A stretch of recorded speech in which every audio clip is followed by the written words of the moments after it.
Let's do it again. Hey man, it's me and Pop. Man, I was gonna say we over here on this couch, man. But we We over kicking. here at the with the new house over here, man. We in the kitchen.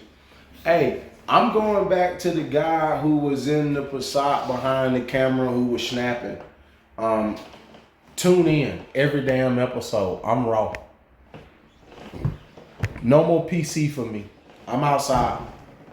On my mama, Talk to on him. my hood, Yep. I look fly. Oh Lord, I look good. Touch my swag. Yes, sir.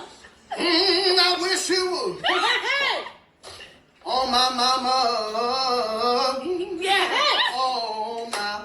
Yeah. The Husband Store. This is the mind of an Eternal Seven.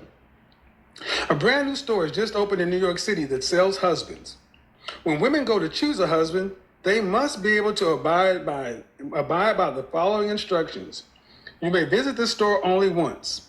There are 6 floors, and the attributes of the men increase as the shopper ascends. There is, however, one catch. You may choose any men from a particular floor, or you may choose to go up to the next floor, but you cannot go back down except to exit the building.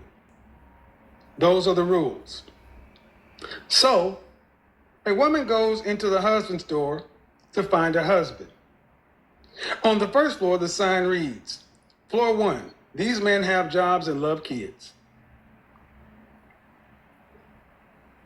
She looks around and says, oh, great, have jobs and love kids.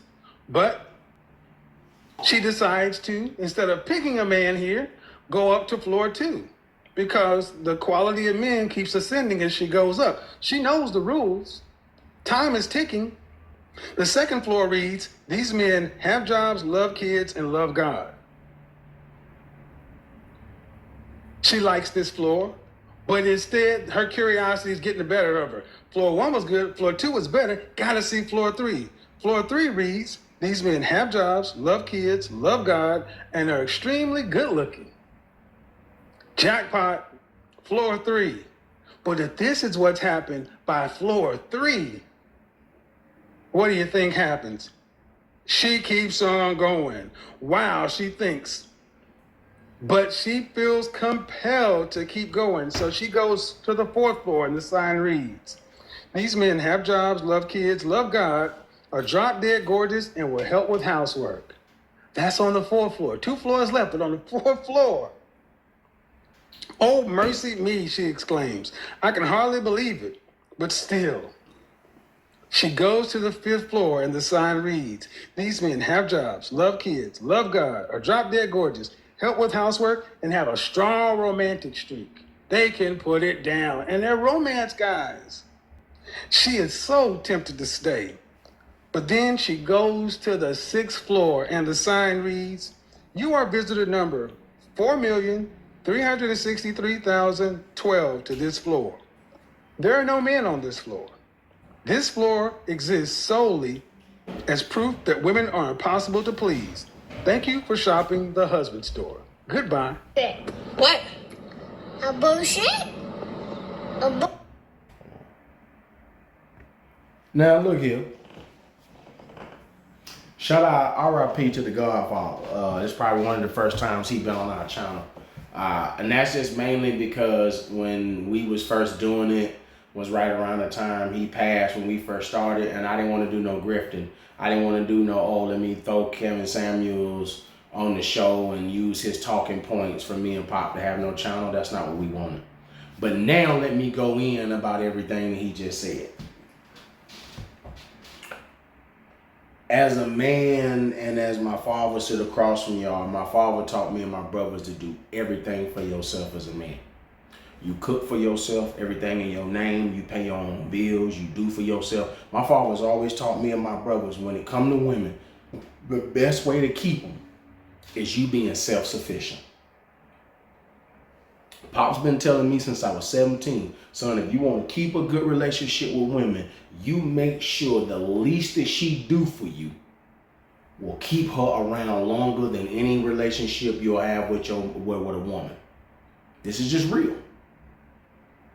right? So when Kevin Samuels just did the husband story, what he just showed you is that no matter what we do and what we accomplish, and as a man who live it right now, man, they complain about everything. It don't matter what you do. It don't matter what you pay. I'm telling you, it's somebody. So when I was younger, Pops always said, me and him used to go rounds about it, and he'll tell y'all that. I used to always be like, Pop, I don't want to pay all the bills. I don't want to do all that. He used to always be like, no, Wet, you want to be the man in your house. You want to be the top dog. You pay all your bills, and that's how you going to shot call, right? So Pops has always seen this thing from different. And then he's watched my thing grow to where I just take on more responsibility, do more, pay more, right? So now that I'm here, I'm going to come back to him the same thing that I thought it was going to be before I got here. These people ungrateful. Mm-hmm. See, I'm the dad that's been at everything. Mm-hmm. Your parent-teacher conference, your dentist appointments, your orthodontist appointments, your doctor's appointments. If you was in Bell Choir, if you played soccer, if you played baseball, if you played basketball, if you was singing in the choir, if you had a church function, if you was doing gymnastics, if you was doing volleyball, whatever it was, I've been there. I've missed no games, no functions. None of my 7 kids that I raised can look at y'all and tell y'all daddy wasn't there. Let me tell you what they don't tell you. There's no appreciation for this shit. I'm going off tonight. There's no appreciation for this shit. So when you take on all these responsibilities and you keep carrying all these people, what they don't tell you is that these people do not appreciate it, dog. When we first started the channel, I had a line I told Pop, these people don't love you, they just love what you do. I meant that. I meant every damn word. So if you go and you look at the 5th floor of what Kevin Samuels was just talking about, right? So my wang is not short. I'll knock your pictures off the wall. I get money, pay the majority of the bills, and it's still gonna be some bullshit every day. And what I mean by bullshit is this, and I'm gonna let Pop take over. When you get to where I am financially, let me tell you what I've learned. All these people do is ask you for shit. All this chasing money, all this chasing success, let me tell you what it gets you. All these people do is ask you for shit. Don't nobody call me and ask how I'm doing. But you know what they do? They call and ask me how can they borrow or so-called pay me back, which most of the time they not. That's another episode. I'm just going to say this and let Pop clean it up. All this provider man ain't all what the fuck is cracked up to sing. And as a man that live it and as a man that do it, because this is something I care about. This is something I believe in, right? Most of these people is ungrateful. Shout out to Boosie. Well, that's a fact. I mean, that comes along with the territory for us as being men. But the thing. And to take over, what I was really trying to land at y'all for Pop clean up was to say, it don't matter what you do as a man, there'll always be a critique for them to think they can do better. That was the point of the husband story. Yeah, because at the end of the day, it points out the fact that it shows that how most women, regardless of what you do, they're still never satisfied. See, that's what you get as the husband story. Because I remember I saw that thing because Joyce Meyer, she's a minister, and she did one of her talks, and she used the exact same thing. But it's amazing because that's what it shows. It shows that in most cases, regardless of what you do, what we sacrifice, Debo. What you do, at the end of the day, what happens? As a man. You still end up with someone. I gotta be critiqued and judged. That's still right. But you still looking at someone that's still not satisfied because Nope. But check this out. Because for some reason in their mind, right? You could have In did more. in their mind, they've been told that this is not it. They've been told that this is not it. This is not enough. Right, because there's still more that I can actually have opposed to what I have. Why? Because what it also shows, it shows the fact how difficult it is for women to be satisfied with what they've been blessed with.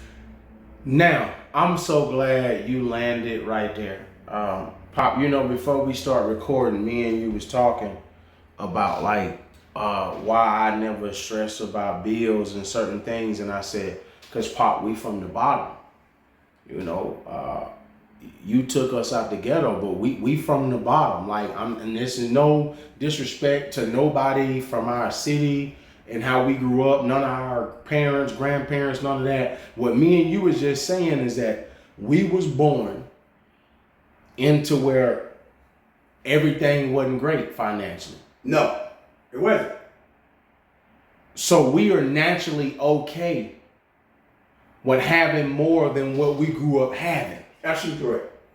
And that's where men and women have the biggest disconnect. And you have the appreciation, what you say. Right, the appreciation. The appreciation for it. Yeah, you I grew up poor. I grew up broke on the ghetto, just like you did, right? Probably you was the first person to take your scholarship and leave. Remember when me and you was having a real father-son conversation one day and I asked you why you left? And you looked at me and you said, well, when I graduated, I had 2 sons and I felt like I didn't have nothing to give y'all. So going to school was all I had. Doing my best to make sure y'all future could be outside the ghetto was all I had to give y'all. Well, Pop, that shit worked out.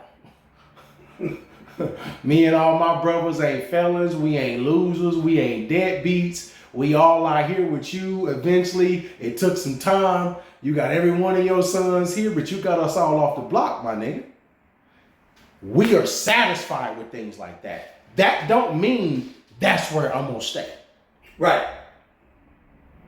You always opening businesses. You always out here trying to expand the brand and build and do better. But what I'm saying that women don't get about us as men is that there's a certain level of satisfaction that comes That's right.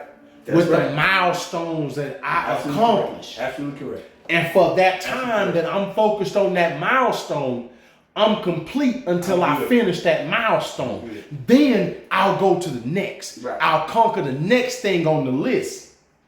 Y'all want it all at one time. And you ain't you ain't never, regardless of, I'm gonna say once again, and also regardless of what you get, you ain't never totally satisfied because here's what happens. Here's what happens at the end of the day. I'm just trying to accomplish this goal. That's it. See, the problem is that then as women, Then I'm hungry for more. thank you. You miss the value And we love to grind as men. in what you have. Yes. You miss the value. So you And want Pop, you keep love what going. it took to get there. Exactly. You missing the value in what you've been blessed with. See, you don't never sit back and be like, wow. This is where I came from. You know, you miss This is where I started. So you miss the fact, the value what you got. And so now you still looking for something else. But hold on, but once again, and I'm gonna leave it right here for me, and you don't even appreciate. You do not appreciate where you actually are. It's me and Pop. I would say we over here on this couch, man. We in a new house in the kitchen. Y'all come check us out. We will be back on the couch at some point in time, though.